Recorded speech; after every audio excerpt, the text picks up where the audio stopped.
नमस्ते बच्चों, मैं सतीश अवस्थी संकल्प क्लासेज के यूट्यूब चैनल पर आपका तहे दिल से स्वागत करता हूं। अब विशेषण के बारे में अपन ने 2 स्टेप कर लिए थे। अब तीसरा स्टेप है आपका कि विशेषणों का निर्माण किससे होता है। और इससे पहले अपन एक करेंगे कि गुणवाचक जो विशेषण होता है जिसको अपन ने पढ़ा है, तो गुणवाचक विशेषण की कितनी अवस्थाएं होती है। गुणवाचक विशेषण, और इस गुणवाचक विशेषण की अगर अपन से कोई अवस्थाएं पूछे तो अवस्थाएं अपन बताएंगे 3। गुणवाचक विशेषण की 3 अवस्थाएं होती हैं बच्चे लोगों। यहां पर लिख देता हूं मैं अवस्थाएं, और अवस्थाएं मैंने लिख दी आपके सामने 3। पहली अवस्था होती है मेरे बच्चे लोगों मूल अवस्था, और दूसरी अवस्था होती है आपकी उत्तरावस्था,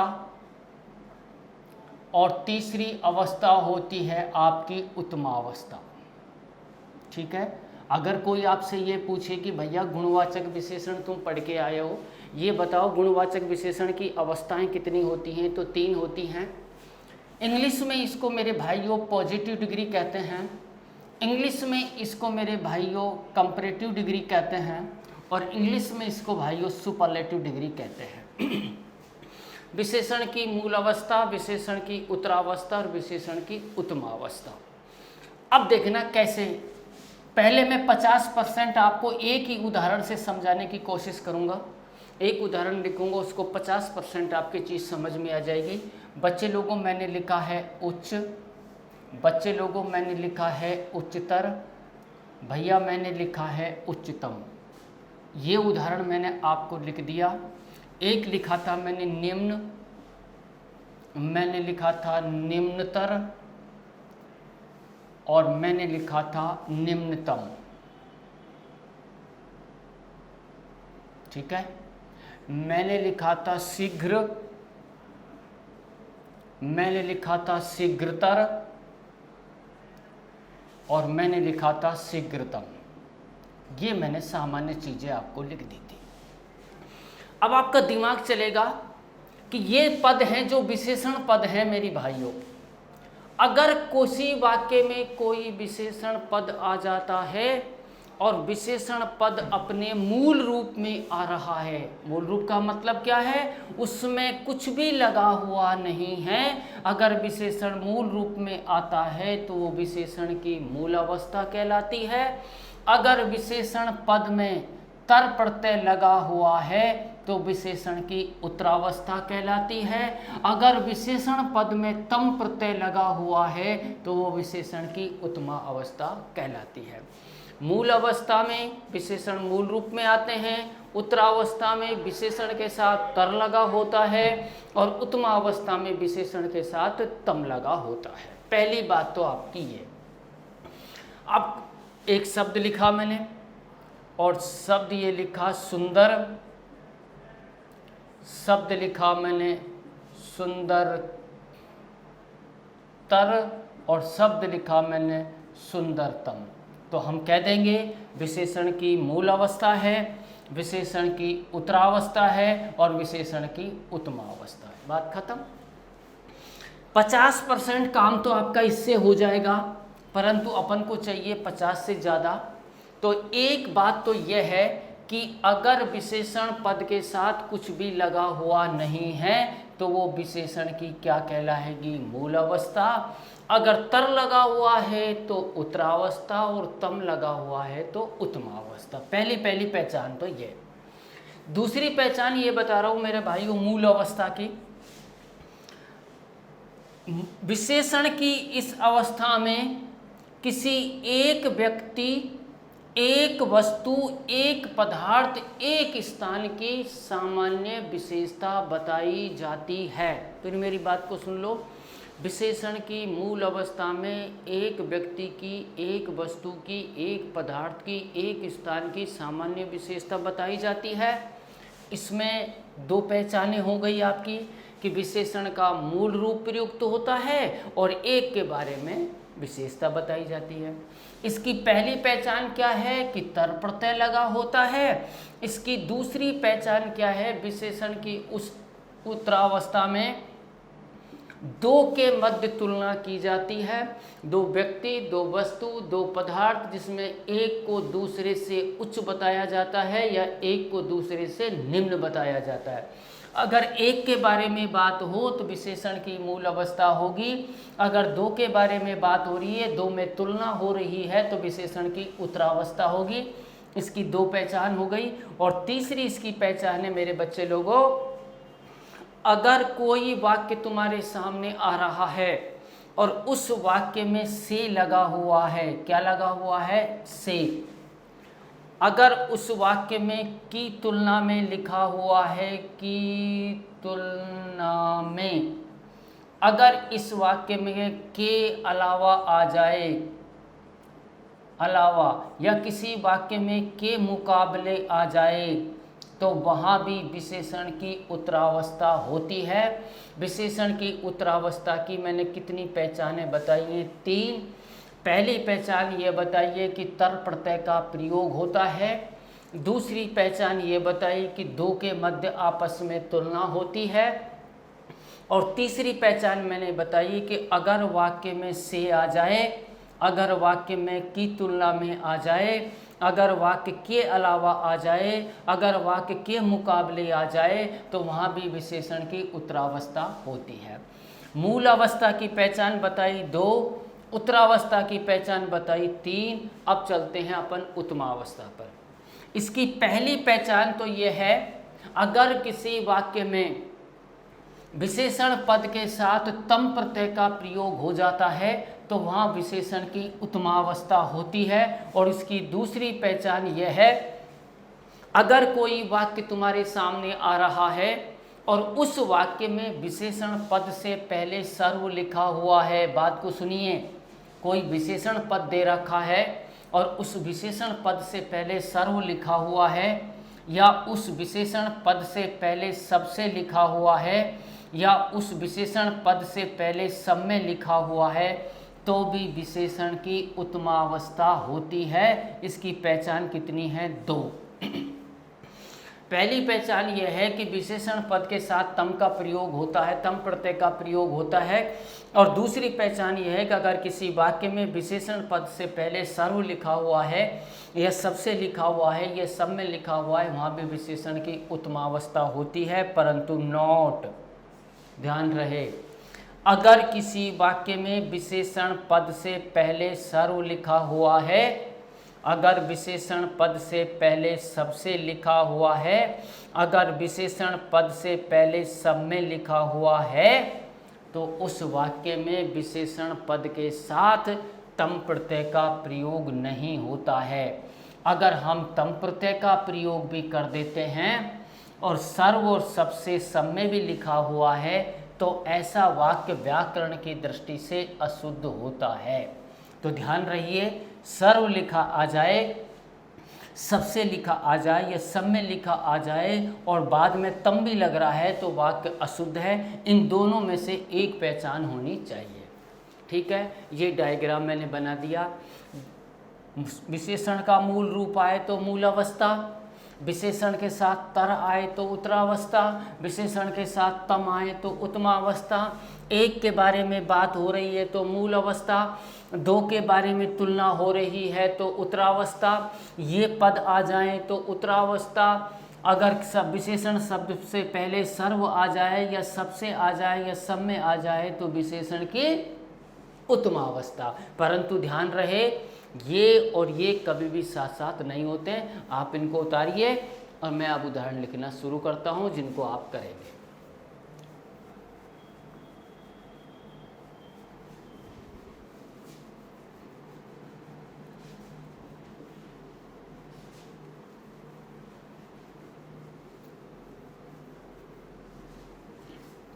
पहला उदाहरण,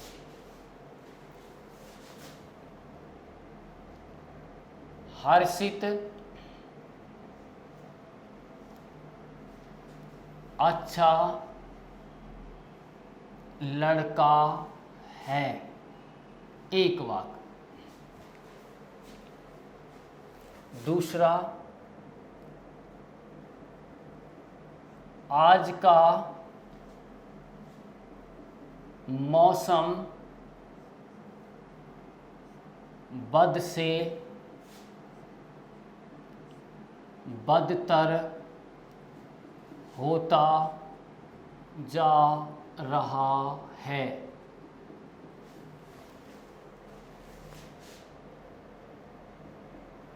कल्पित सर्वश्रेष्ठ लड़का है। कल्पित सर्वश्रेष्ठ लड़का है। बच्ची फूल से भी कोमल है।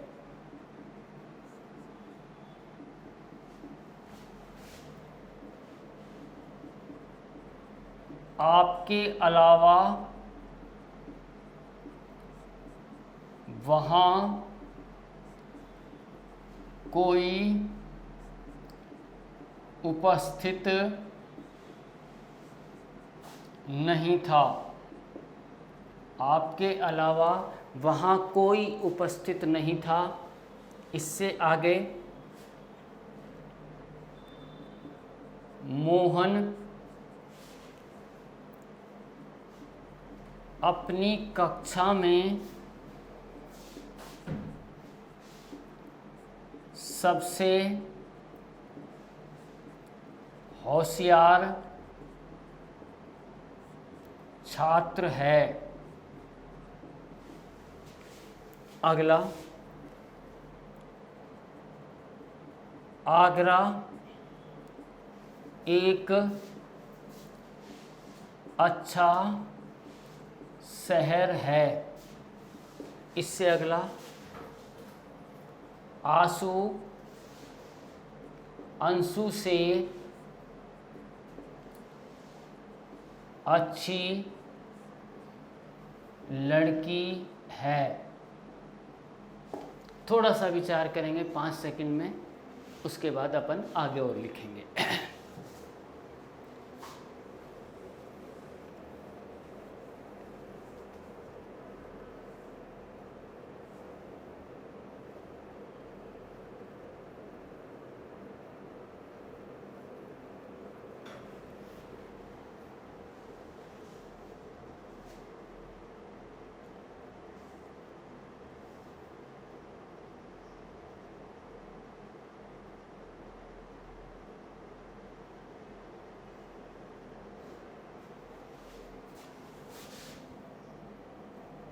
तांबा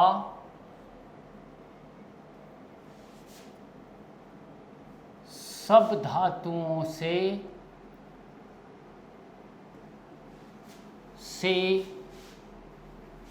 अधिक उपयोगी है। अधिक उपयोगी है।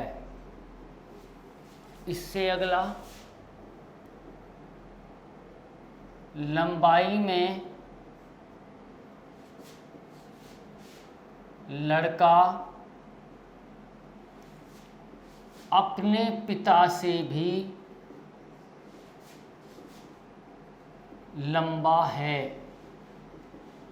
ये वाक्य आपको देखने हैं और उसके बाद बताना है विशेषण की कौन सी अवस्था है। यहाँ से वाक्य की शुरुआत करी थी। हर्षित अच्छा लड़का है, अपन एक के बारे में बात कर रहे हैं। विशेषण का मूल रूप प्रयुक्त हुआ है, इसलिए विशेषण की ये मेरे बच्चे लोगों मूल अवस्था हुई। पक्का। आज का मौसम बद से बदतर होता जा रहा है। से आ गया, तर प्रत्यय आ गया, और मैंने कहा अगर से आ जाए, की तुलना में आ जाए, के अलावा आ जाए, के मुकाबले आ जाए और तर प्रत्यय आ जाए, तो ऐसे वाक्यों में विशेषण की उत्तरावस्था होती है। ये हो गया विशेषण की उत्तरावस्था। कल्पित सर्वश्रेष्ठ लड़का है, सर्व लिखा मिल गया, यह विशेषण की है उत्तमावस्था। ठीक है। बच्ची फूल से भी कोमल है। बच्ची में और फूल में तुलना की गई है, उसके बाद अपन से मिल गया और दो के मध्य तुलना की जाती है, तो वहाँ विशेषण की होती है उत्तरावस्था। आपके अलावा वहाँ कोई उपस्थित नहीं था, के अलावा आ गया और के अलावा आ जाए तो विशेषण की उत्तरावस्था। अगला, मोहन अपनी कक्षा में सबसे होशियार छात्र है। क्या मिल गया? सबसे। सर्व मिल जाए, सबसे मिल जाए, सब में मिल जाए तो विशेषण की होती है उत्तमावस्था। अगला है, आगरा एक अच्छा शहर है। मैं एक के बारे में बात कर रहा हूँ, ये विशेषण की मूल अवस्था है। अंशु, आशु अंशु से अच्छी लड़की है। दो के मध्य तुलना हो रही है, से आ रहा है तो विशेषण की कौन सी अवस्था? उत्तरावस्था। ये बात क्लियर? तांबा सब धातुओं से अधिक उपयोगी है। तांबा में धातुओं में तुलना हो रही है, दो के मध्य तुलना हो रही है, से आ गया, विशेषण की है उत्तरावस्था। पक्का? लंबाई में लड़का अपने पिता से भी लंबा है। लड़के और पिता में तुलना हो रही है, उसके बाद से आ गया, यहाँ विशेषण की होगी आपकी उत्तरावस्था। एक उदाहरण, ये दो उदाहरण, ये 3, ये 4, 5, 6, 7, 8, 9 और ये 10। उतारिए अब।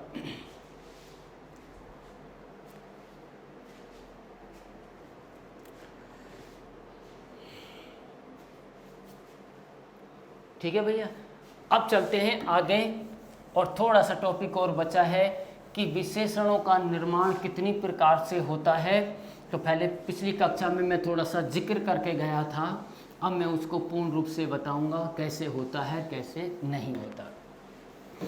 विशेषण का जो निर्माण है, इस विशेषण का निर्माण 4 प्रकार से होता है। कितने प्रकार से? 4 प्रकार से होता है। नंबर 1, बच्चे लोगों को संज्ञा से विशेषण, संज्ञा से विशेषण का निर्माण होता है, नंबर 1 बात। नंबर 2 बात, सर्वनाम से विशेषण का निर्माण होता है। और तीसरी बात है, क्रिया से विशेषण का निर्माण होता है। और चौथी बात है, अव्यय से विशेषण का निर्माण होता है। तो विशेषण का अगर हम निर्माण की बात करें तो विशेषण का निर्माण इन 4 प्रकार से होता है मेरे बच्चे लोगों। संज्ञा से विशेषण का निर्माण होता है, सर्वनाम से विशेषण का निर्माण होता है, क्रिया से विशेषण का निर्माण होता है और अव्यय से विशेषण का निर्माण होता है। अब एक एक करके देखते हैं अपन।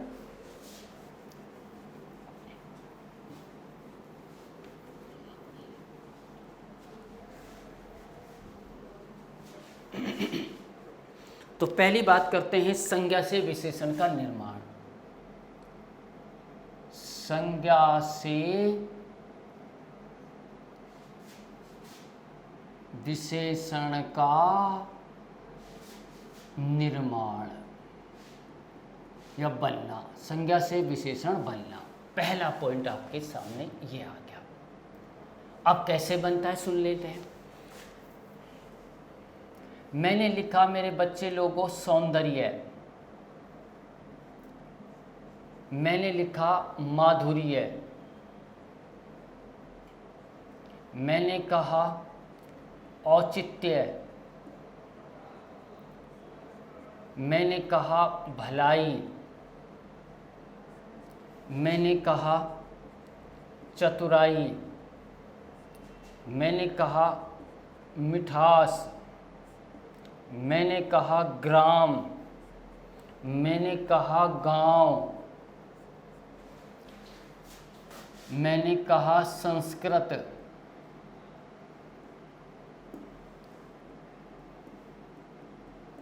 मैंने कहा भारत, मैंने कहा खटास,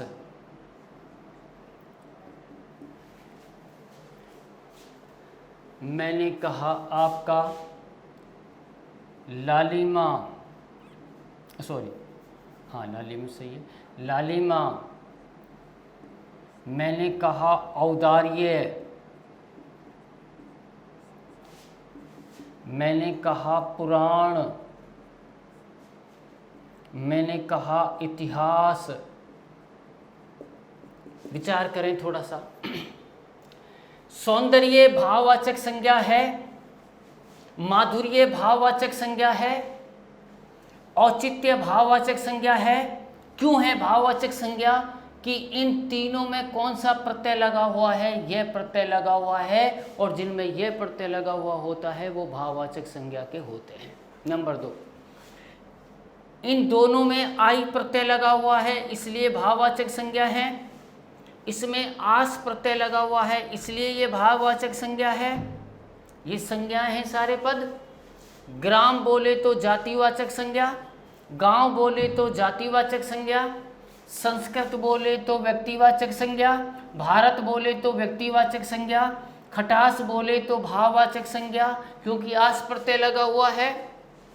लालिमा बोले तो भाववाचक संज्ञा क्योंकि ईमा प्रत्यय लगा हुआ है। औदार्य बोले तो भाववाचक संज्ञा क्योंकि यह प्रत्यय लगा हुआ है। पुराण बोले तो जातिवाचक संज्ञा, और इतिहास बोले तो व्यक्तिवाचक संज्ञा। पक्का? ये सारे के सारे मैंने लिख दिए, सारे की सारी संज्ञाएं हैं। अब इनसे विशेषण कैसे बनता है सुन लो।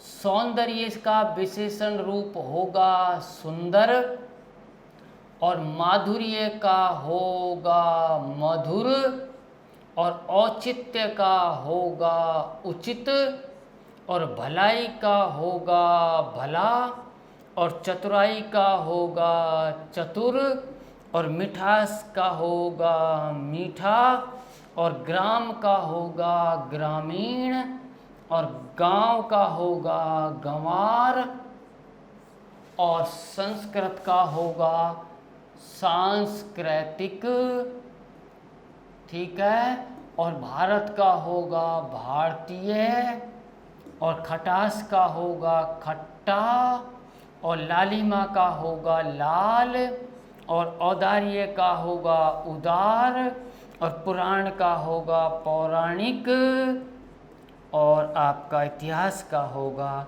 ऐतिहासिक। ठीक है, ये है आपकी संज्ञा, और ये है आपका विशेषण। यह है आपकी संज्ञा, और यह है आपका विशेषण। ठीक है भाइयों, ये तो हुई एक बात। अभी और उदाहरण लिखेंगे अपन। तो ये है भाववाचक, जातिवाचक, जो भी है व्यक्तिवाचक, ये संज्ञाएं सारी, ये सारे विशेषण हैं। ये संज्ञा है और ये सारे विशेषण हैं।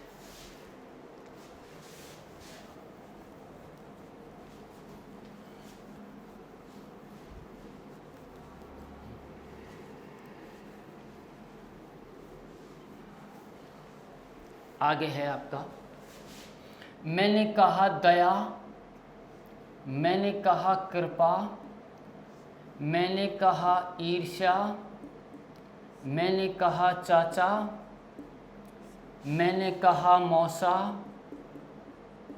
ये शब्द मैंने लिख दिया आपके साथ। दया भाववाचक संज्ञा है, कृपा भाववाचक संज्ञा है, ईर्ष्या भाववाचक संज्ञा है। क्यों है भाववाचक संज्ञा? क्योंकि ये एक ऐसे भाव हैं जिनको हम स्पर्श नहीं कर सकते, केवल अनुभव कर सकते हैं। चाचा जातिवाचक संज्ञा है, मौसा जातिवाचक संज्ञा है। ये सारी की सारी संज्ञाएं हैं। अगर मैं कह दूं दया से दयालु, और कृपा से कृपालु, और ईर्ष्या से ईर्ष्यालु, और चाचा से चचेरा, मौसा से मौसेरा, ये हो गया। अब ये विशेषण पद हो गए। ये संज्ञा पद हैं और ये विशेषण पद है। तो क्लियर हो गया, संज्ञा से विशेषण का निर्माण होता है या संज्ञा से विशेषण बनता है। एक बात। दूसरा पॉइंट आता है आपका,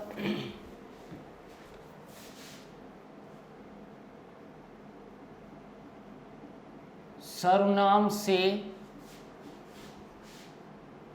विशेषण बनना या निर्माण होना। दूसरा पॉइंट है ये आपका। मैंने कहा मैं सर्वनाम, सर्वनाम है। मैंने कहा आप, सर्वनाम है। मैंने कहा तुम, सर्वनाम है। सर्वनाम से विशेषण कैसे बनते हैं? मैं बच्चे लोगों सर्वनाम है, आप बोले तो सर्वनाम है, वह बोले तो सर्वनाम है, यह बोले तो सर्वनाम है और तुम बोले तो सर्वनाम है। ये अपन कर चुके। मैं से बनता है मुझसा, ये विशेषण हो गया। आपसे बनता है आपसा, वैसे बनता है वैसा, यैसे बनता है ऐसा और तुमसे बनता है तुमसा। ये सर्वनाम पद हैं और ये विशेषण पद हैं। तो सर्वनाम से विशेषणों का निर्माण। पॉइंट नंबर 3 चलते हैं अब आपसे।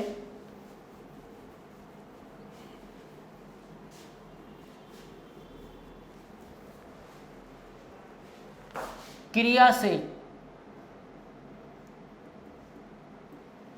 से विशेषण का निर्माण, क्रिया से विशेषण बनना। ठीक है। अब क्रिया के बारे में आप जानते हो, जिस शब्द से किसी कार्य का करना या होना जाना जाए उसे क्रिया कहते हैं। क्रिया का मूल रूप धातु होती है। पहला है भागना, क्रिया है। पीना, क्रिया है। लड़ना, क्रिया है। कमाना, क्रिया है।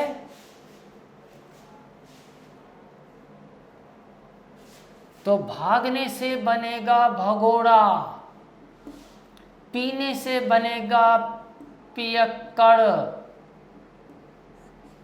लड़ने से बनेगा लड़ाकू, कमाने से बनेगा कमाऊ, पढ़ना पढ़ाकू। तो ये सारे के सारे क्रियापद हैं। भागना क्रिया, पीना क्रिया, लड़ना क्रिया, कमाना क्रिया और पढ़ना क्रिया। भागना से बनता है भगोड़ा, पीना से पियक्कड़, लड़ने से लड़ाकू, कमाने से कमाऊ और पढ़ने से पढ़ाकू। तो क्रिया से विशेषण बनना होगा। अब आगे की बात करते हैं अपन। और आगे बात यह है अव्यय से। अव्यय से विशेषण, अव्यय से विशेषण बनना, बनाना या बनना। ठीक है। अव्यय क्या होते हैं? मैंने अव्यय का टॉपिक आगे आएगा। अव्यय वो शब्द होते हैं जिनमें लिंग वचन काल के अनुसार कोई परिवर्तन नहीं होता। ऐसे शब्दों को चाहे स्त्रीलिंग के साथ लगाओ, चाहे पुल्लिंग के साथ लगाओ, चाहे एक वचन के साथ लगाओ, चाहे बहुवचन के साथ लगाओ, चाहे वर्तमान में लगाओ, चाहे भूत में लगाओ, चाहे भविष्य में लगाओ, इनके रूप में कोई परिवर्तन नहीं होता। ऐसे शब्दों को हम अव्यय शब्द कहते हैं। मैंने कहा पीछे, मैंने कहा नीचे, पीछे से बना पिछला, नीचे से बना निचला। ध्यान रखना ये दोनों पद अव्यय हैं और ये दोनों पद विशेषण हैं। अव्यय से विशेषण का निर्माण हुआ है तो अव्यय से विशेषण का बनाना। ये हो गया आपका विशेषण का टॉपिक पूरा। अब आप बात करते हैं अगले टॉपिक के बारे में। विशेषण का टॉपिक काफ़ी लंबा कर लिया अपन ने। अगला टॉपिक है अपना अव्यय का टॉपिक। अव्यय का टॉपिक, ठीक है। अब पहला सवाल ये आता है कि गुरुजी अव्यय का दूसरा नाम होता है अविकारी। अव्यय का दूसरा नाम क्या होता है? अविकारी। ठीक है भैया। ये अगला टॉपिक है, नया टॉपिक अपन ने शुरुआत कर दी इसकी। अब आपसे ये पूछो, आप मुझसे ये पूछोगे गुरुजी ये अव्यय क्या होते हैं, ये अविकारी क्या होते हैं? तो मैं आपसे कहना चाहता हूँ जब शब्द का टॉपिक अपन पढ़ाते हैं तो एक बात लिखते हैं कि रूप परिवर्तन के आधार पर, रूप परिवर्तन के आधार पर शब्द दो प्रकार के होते हैं। एक होते हैं मेरे बच्चे लोगों विकारी और दूसरे होते हैं अविकारी। ठीक है। विकारी अविकारी का दूसरा नाम होता है अव्यय। वे शब्द विकारी कहलाते हैं जो लिंग वचन काल और कारक के अनुसार अपना रूप बदल लेते हैं, उनको तो विकारी कहते हैं। और वे शब्द जो लिंग वचन काल और कारक के अनुसार अपना रूप नहीं बदलते, उनको क्या कहते हैं? अविकारी। तो अव्यय और अविकारी का मतलब समझ गए कि ऐसे शब्द जो अपना रूप नहीं बदलते, अर्थात किसी भी लिंग के वचन के काल के साथ लगाओ उनका रूप जैसा कि तैसा रहता है, उसे हम अव्यय या अविकारी कहते हैं। अव्यय का शाब्दिक अर्थ होता है मेरे बच्चे लोगों ए प्लस व्यय। ए का मतलब होता है नहीं और व्यय का मतलब होता है परिवर्तन, अर्थात परिवर्तन नहीं। जिन शब्दों में लिंग के आधार पर, जिन शब्दों में वचन के आधार पर, जिन शब्दों में काल के आधार पर, जिन शब्दों में कारक के आधार पर कोई परिवर्तन नहीं होता हो, ऐसे शब्दों को अव्यय शब्द कहते हैं। और अव्यय शब्दों का ही दूसरा नाम है अविकारी। ठीक है, एक बात ये। अब बात करते हैं कि अविकारी कितने होते हैं, कौन कौन से होते हैं। तो अविकारी जो हैं या अव्यय जो हैं, अविकारी 4 प्रकार के होते हैं। अविकारी कितने प्रकार के होते हैं? 4 प्रकार के होते हैं। पहला होता है आपका क्रिया विशेषण। क्रिया विशेषण, ठीक है भाइयों। क्रिया विशेषण में भी बात करते हैं अपन। एक होता है स्थानवाचक। क्रिया विशेषण के भी कोई प्रकार पूछे तो पहला होता है स्थानवाचक, दूसरा होता है कालवाचक, तीसरा होता है रीतिवाचक और चौथा होता है परिमाणवाचक। ठीक है भैया। अगर कोई पूछे कि अव्यय कितने हैं तो 4 बताते हैं, यहाँ लिखेंगे उनको। अगर कोई ये पूछे क्रिया विशेषण कितने प्रकार के होते हैं तो ये 4 बता दिए आपको। क्रिया विशेषण के 4 प्रकार होते हैं। नंबर 2 है संबंध बोधक। नंबर 3 है समुच्चय बोधक और नंबर 4 है भावादि बोधक और इसका दूसरा नाम है विस्मयादि बोधक। अब थोड़ा सा विचार कीजिए। हमसे कोई कहे अव्यय किसे कहते हैं तो उसकी परिभाषा हमने जान ली कि जिसमें लिंग के आधार पर, वचन के आधार पर, काल के आधार पर, कारक के आधार पर कोई परिवर्तन नहीं होता, उसको हम अविकारी कहते हैं। अविकारी कितने हैं तो ध्यान रखना, पहला अविकारी, दूसरा अविकारी, तीसरा अविकारी और चौथा अविकारी। अविकारी कितने होते हैं? 4। और कोई आपसे ये पूछे कि क्रिया विशेषण के कितने प्रकार होते हैं मेरे बच्चे लोगों, तो बताना है 3। पहला होता है स्थानवाचक, दूसरा होता है कालवाचक, तीसरा होता है रीतिवाचक और चौथा होता है परिमाणवाचक। एक बार विचार कीजिए।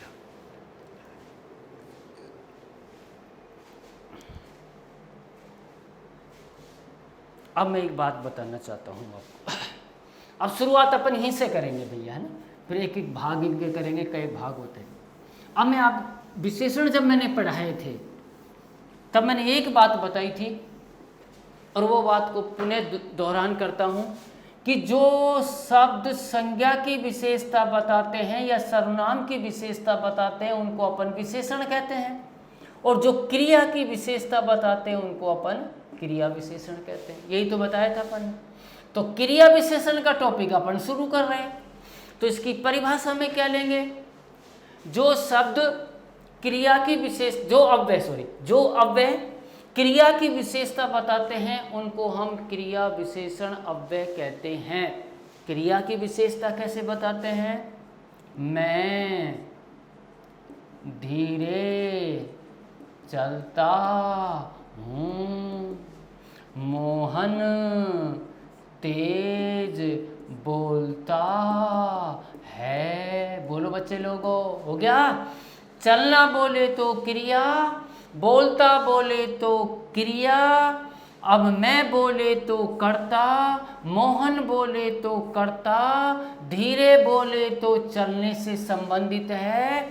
धीरे चलना ये क्रिया की विशेषता है, तेज बोलना ये क्रिया की विशेषता है। तो ये तो दोनों शब्द क्या हैं? अव्यय हैं, और अव्यय भी कैसे हैं? क्रिया विशेषण अव्यय है। बात खत्म। अब आते हैं अपन क्रिया विशेषण अव्यय की परिभाषा बहुत ही सामान्य, जो पहले से जानते थे, उसके 2 उदाहरण सामान्य से बता दिए। अब आते हैं अपन स्थानवाचक क्रिया विशेषण अव्यय। स्थानवाचक क्रिया विशेषण अव्यय स्थान वाचक क्रिया विशेषण अव्यय। तो इसके बारे में अपन बात करते हैं मेरे बच्चे लोगों। जो अव्यय क्रिया के स्थान का बोध कराते हैं उनको हम स्थानवाचक क्रिया विशेषण अव्यय होते हैं। क्रिया के किसका बोध कराते हैं? स्थान। स्थान बोले तो जगह। अब मैं आपके सामने कुछ ऐसे शब्द लिख रहा हूं मेरे बच्चे लोगों, जिनसे को देखने के बाद आपको ये आभास हो जाएगा कि ये शब्द स्थान का बोध कराने वाले शब्द हैं। कैसे? नोट, थोड़ा सुनिए और देखिए, रटना नहीं है। मैं बोला यहाँ, मैं बोला वहाँ, मैं बोला आगे, मैं बोला पीछे, मैं बोला बाहर, मैं बोला भीतर, मैं बोला अंदर, मैं बोला ऊपर, मैं बोला इधर, मैं बोला उधर, इधर उधर, मैं बोला बायां, मैं बोला दायां, मैं बोला सामने, मैं बोला इस और, मैं बोला उस और। ये शब्द देखिए, ये जो सारे शब्द आपके सामने आ रहे हैं, या फिर मैं किसी स्थान का नाम लिख दूं, दिल्ली लिख दूं, गुजरात लिख दूं, जयपुर लिख दूं, भरतपुर लिख दूं, ये भी स्थान का बोध कराने वाले शब्द हैं। ये शब्द जो आपके सामने लिखे हैं, ये सारे के सारे स्थान का बोध कराते हैं। ये जहाँ भी आ जाएं, उस वाक्य में अगर आपसे अव्यय पूछे तो क्रिया विशेषण अव्यय होगा। और क्रिया विशेषण अव्यय भी 4 प्रकार के पूछे कि क्रिया विशेषण में भी कौन सा है, तो फिर वो होगा आपका स्थानवाचक क्रिया विशेषण अव्यय। ठीक है भाइयों, आज की क्लास यहाँ तक। अगली क्लास में यहाँ से शुरू करेंगे आगे। तब तक के लिए सावधान रहिए, सुरक्षित रहिए और अपने आप को संभाल के रखिए और हमें देखते भी रहिए।